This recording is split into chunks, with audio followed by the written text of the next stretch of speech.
My name is Mike Preisner. I joined the Army, left for basic training on my 18th birthday in June of 2001.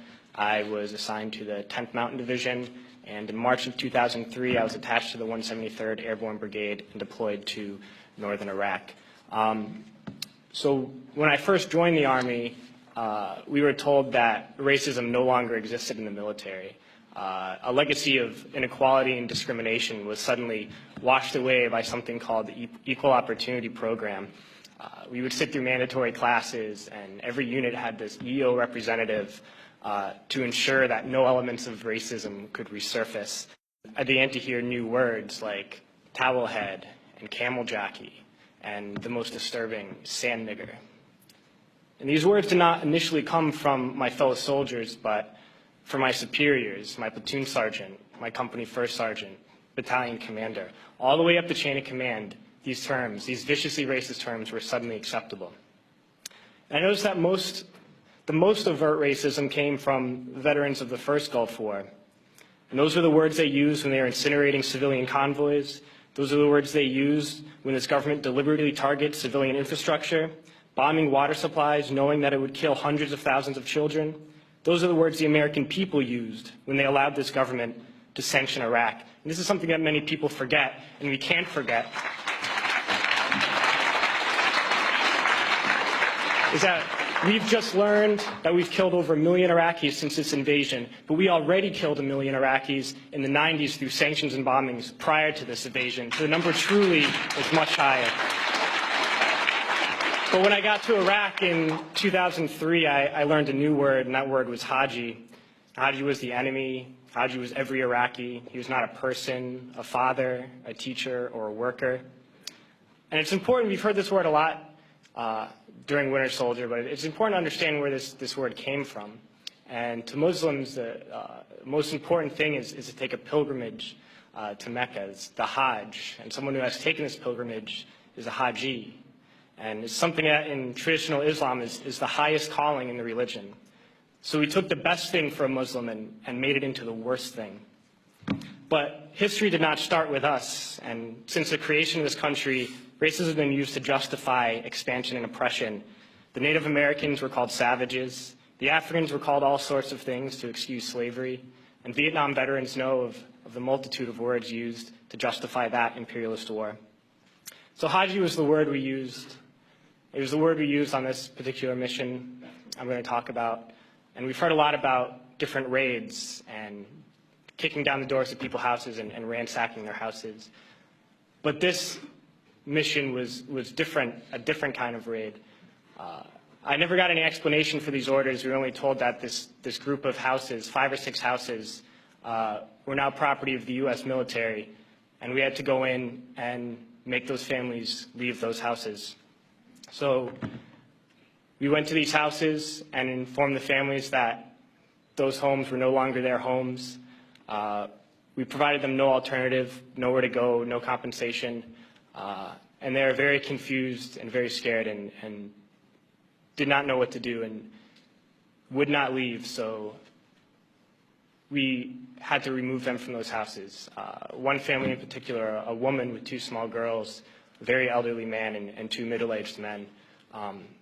We dragged them from their houses and threw them onto the street and arrested the men because they refused to leave, arrested the old man, and sent them off to prison. And at that time, I didn't know what happened to people when we tied their hands behind their back and put a sandbag on their head. But unfortunately, a few months later, I had to find out. We were short interrogators, so I was assigned to work as an interrogator. And I oversaw and participated in hundreds of interrogations. One in particular I'm going to share with you. It was a moment for me that really showed me the nature of this occupation. This particular detainee, when I was sent to interrogate him, he was stripped down to his underwear, hands behind his back and sandbag on his head. I never actually saw this man's face. My job was to take this metal folding chair and just smash it against the wall next to his head. He was faced against the wall with his nose touching the wall, while a fellow soldier just screamed the same question over and over again. No matter what his answer, my job was to slam the chair against his wall. We did this until basically we got tired, and I was told to make sure he stood against the wall for however long, and I was guarding this prisoner, and my job was to make sure he kept standing up, but something was wrong with his leg. He was injured, and he kept falling to the ground. And the sergeant in charge would come and tell me to get him up off his feet. So I'd have to pick him up and put him against the wall. And he kept going down. I just have to keep pulling him up and putting him against the wall. And my sergeant came along, and he was upset with me for not, continue to stand. He picked him up and slammed him against the wall several times. And then he left, and when the man went down on the ground again, I noticed blood pouring down from under the sandbag. And so I let him sit, and when I noticed my sergeant coming again, I would tell him quickly to stand up. And I realized that I was supposed to be guarding my unit from this detainee, and at that point I realized I was guarding the detainee from my unit. And I tried hard to be proud of my service, but all I could feel was shame. And racism could no longer mask the reality of the occupation. These were people, these were human beings. I've since been plagued by guilt anytime I see an elderly man, like the one who couldn't walk, who we rolled onto his stretcher and told the Iraqi police to take him away. I feel guilt anytime I see a mother with her children, like the one who cried hysterically and screamed that we were worse than Saddam as we forced her from her home. I feel guilt anytime I see a young girl, like the one I grabbed by the arm and dragged into the street. We were told we were fighting terrorists. The real terrorist was me, and the real terrorism is this occupation. Racism within the military has long been an important tool to justify the destruction and occupation of another country. It has long been used to justify the killing, subjugation, and torture of another people. Racism is a vital weapon employed by this government. It is a more important weapon than a rifle, a tank, a bomber, or a battleship. It is more destructive than an artillery shell, or a bunker buster, or a Tomahawk missile. While all those weapons are created and owned by this government, they are harmless without people willing to use them. Those who send us to war do not have to pull a trigger or lob a mortar round. They do not have to fight the war, they merely have to sell the war. They need a public who is willing to send their soldiers into harm's way. They need soldiers who are willing to kill and be killed without question.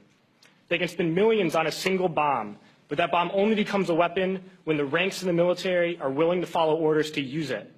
They can send every last soldier anywhere on earth, but there will only be a war if soldiers are willing to fight. And the ruling class, the billionaires who profit from human suffering, who care only about expanding their wealth, controlling the world economy, understand that their power lies only in their ability to convince us that war, oppression, and exploitation is in our interest. They understand that their wealth is dependent on their ability to convince the working class to die to control the market of another country. And convincing us to kill and die is based on their ability to make us think that we are somehow superior. Soldiers, sailors, Marines, airmen have nothing to gain from this occupation. The vast majority of people living in the U.S. have nothing to gain from this occupation. In fact, not only do we have nothing to gain, but we suffer more because of it. We lose limbs, endure trauma, and give our lives. Our families have to watch flag-draped coffins lowered into the earth. Millions in this country without health care, jobs, or access to education must watch this government squander over $450 million a day on this occupation.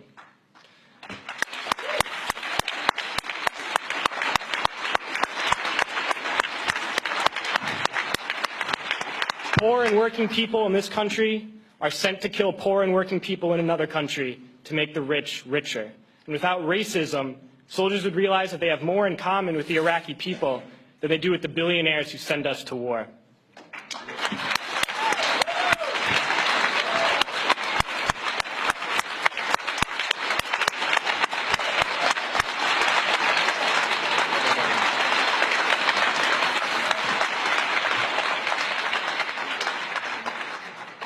I threw families onto the street in Iraq. only to come home and find families thrown onto the street in this country, in this tragic and unnecessary foreclosure crisis. We need to wake up and realize that our real enemies are not in some distant land. They're not people whose names we don't know and cultures we don't understand. The enemy is people we know very well and people we can identify. The enemy is a system that wages war when it's profitable. The enemy is the CEOs who lay us off from our jobs when it's profitable. It's the insurance companies who deny us health care when it's profitable. It's the banks who take away our homes when it's profitable. Our enemy is not 5,000 miles away. They are right here at home. And if we organize and fight with our sisters and brothers, we can stop this war, we can stop this government, and we can create a better world.